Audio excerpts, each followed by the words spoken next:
اللہم صلی علی محمد وعلی آل محمد کما صلیت علی ابراہیم وعلی آل ابراہیم انکا حمید مجید اللہم بارک علی محمد وعلی آل محمد کما بارکت علی ابراہیم وعلی آل ابراہیم انکا حمید مجید اعوذ باللہ السمیع العلیم من الشیطان الرجیم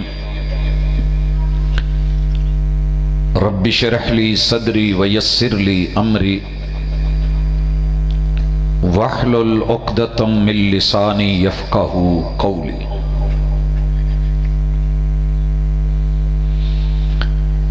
کم سنی ہے تو نرالی ہیں ضدیں ان کی، کم سنی ہے تو نرالی ہیں ضدیں ان کی، اس بات پہ مچلے ہیں کہ زخم جگر دیکھیں گے۔ حاضرین مجلس، احباب گرامی، سامعین و سامعات،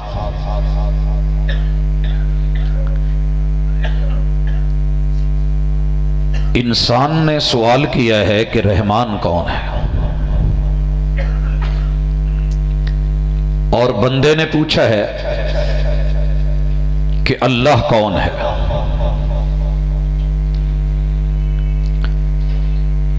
اس سوال کا جواب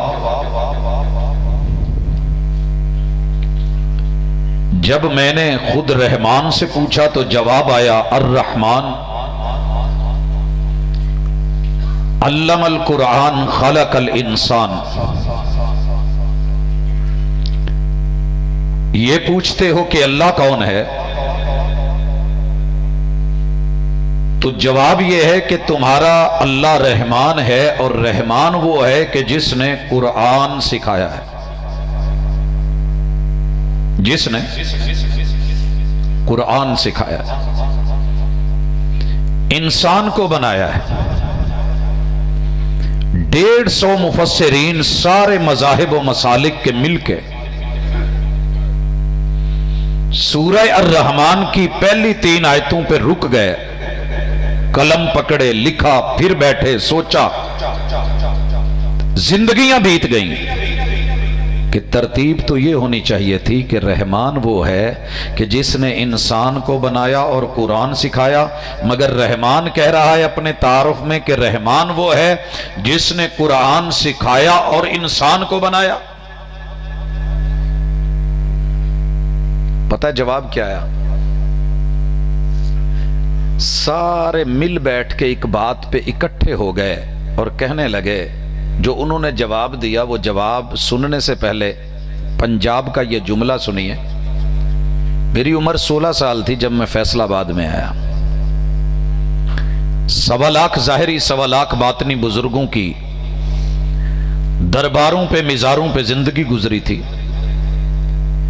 اور جب فیصل آباد آیا تو لوگوں نے کہا لاہور ویکھیے۔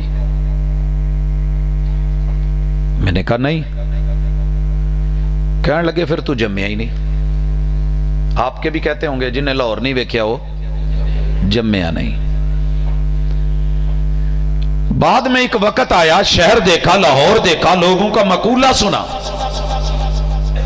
بڑا زبردست، بڑا لاجواب، مگر اتنا بھی نہیں، مگر اتنا بھی نہیں۔ لیکن جب قرآن پڑھتے پڑھتے سورہ الرحمن پہ آئے اور اس کا ترجمہ پڑھا اور مفسرین کی تفسیریں دیکھیں اور پھر ان کو ایک نقطے پہ متفق دیکھا تو جواب یہ سمجھ آیا، رحمان کہتے ہیں کہ تیرا رحمان وہ ہے جس نے قرآن سکھایا، انسان کو بنایا، کہ انسان جب تک قرآن پڑھے نہ سیکھے نہ وہ پیدا ہی نہیں ہویا۔ عمر 100 سال بھی ہو جائے، بندے کی عمر 100 سال بھی ہو جائے، بوڑھا بزرگ ہو جائے، دستار جتنی مرضی بڑی ہو، وقار قوم جتنا مرضی دے دے، اور ہستی جتنی مرضی زبردست بن جائے، قرآن نہیں پڑھا یہ بیچارہ جمیا ہی نہیں۔ کیونکہ رحمان کا تعارف اسی کو ہوگا جو قرآن پڑھے گا، جو قرآن پڑھے گا. لہذا میری اور آپ کی ملاقات سورہ الرحمن کی ان 3 آیتوں کے بعد جملہ سمجھ آ گیا کہ رحمان کو سمجھنا ہے تو بابا جی قرآن پڑھیے. میرے نوجوان بھائی قرآن پڑھ، چھوٹے بچے قرآن پڑھ، بابے بھی پڑھیں، بیبیاں بھی پڑھیں، مرد بھی پڑھیں، عورتیں بھی پڑھیں، کلمہ پڑھنے والے بھی پڑھیں. جنہوں نے رب کو نہیں مانا، نہیں جانتے، قرآن پڑھ کے دیکھیے رحمان سمجھ آ جائے گا اللہ کون ہے. بھائیو میرے سارے بچوں نے جنہوں نے سائنس رکھی ہوتی ہے، پہلی دوسری تیسری کلاسز میں ان کو نظام شمسی پڑھا دیا جاتا ہے. نظام شمسی، نظام شمسی کے اندر درمیان میں سورج اور ارد گرد دائروں میں کئی سیارے دکھائے جاتے ہیں. یہ میرا بچہ ساری زندگی نظام شمسی کو پڑھے، طاقت کو پڑھے، قوت کو پڑھے، پاور کو پڑھے، فزکس کو پڑھے، مادے کو پڑھے، میٹیریل کو پڑھے، بائیو کو پڑھے، یہ پڑھتا چلا جائے اور میتھ کی آخری انتہاؤں کو چھو جائے، جیومیٹریکلی زمین کے ہر کونے، ہر زاویے تک چلا جائے. قرآن پڑھے گا تو رحمان کی سمجھ آئے گی، نظام شمسی سے قرآن